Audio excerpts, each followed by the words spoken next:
মধ্যপ্রাচ্যের সামরিক কৌশলে বড় পরিবর্তনের ইঙ্গিত দিচ্ছে সাম্প্রতিক ইরান যুদ্ধ। 2026 সালের সংঘাত থেকে শিক্ষা নিয়ে এবার ইরানের সাহেব দাসের আত্মঘাতী ড্রোন তৈরির পথে এগোচ্ছে সৌদি আরব।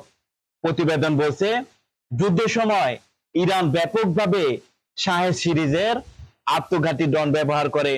এসব ড্রোনের দাম তুলনামূলকভাবে খুব কম হলেও এগুলো ঠেকাতে অত্যাধুনিক আকাশ প্রতিরক্ষা ব্যবস্থাকে ব্যয়বহুল ক্ষেপণাস্ত্র ব্যবহার করতে হয়েছে। ফলে আক্রমণকারী এবং প্রতিরোধকারীর ব্যয়ের মধ্যে বড় ধরনের বৈষম্য তৈরি হয়েছে। বিশ্লেষকদের মতে একটি সাহেব ড্রোনের আনুমানিক মূল্য প্রায় 35,000 মার্কিন ডলার, কিন্তু সেটি ধ্বংস করতে ব্যবহৃত ইন্টারসেপ্টর ক্ষেপণাস্ত্রের দাম অনেক বেশি।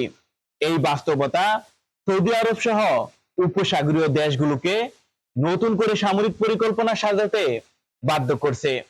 এই প্রেক্ষাপটে সৌদি আরব তৈরি করছে স্কাই ওয়াস্প নামে নিজস্ব একমুখী আক্রমণকারী ড্রোন।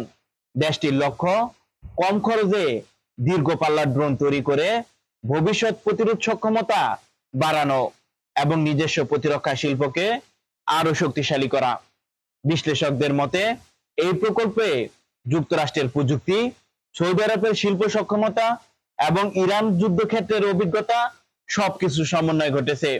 ভবিষ্যতে এই ড্রোন সৌদির সামরিক কৌশলের গুরুত্বপূর্ণ অংশ হয়ে উঠতে পারে। বিশ্লেষকদের ধারণা, মধ্যপ্রাচ্যে এখন শুধু অত্যাধুনিক যুদ্ধ বিমান বা ক্ষেপণাস্ত্র নয়, বরং কম খরচে বিপুল সংখ্যক ড্রোন তৈরি ও ব্যবহার প্রতিযোগিতা দ্রুত বাড়বে।